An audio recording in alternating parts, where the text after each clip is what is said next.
দাঁড়িয়ে সুন্দর করে দাঁড়িয়ে বলতে।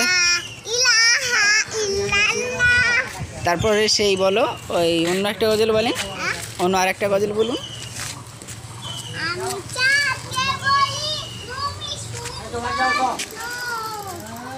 এদিক তাকিয়ে তারপর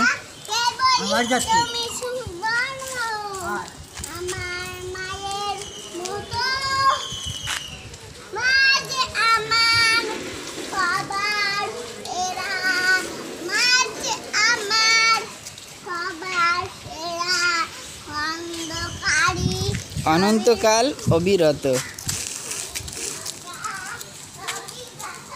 এইদিকে আসুন, এদিকে আসুন।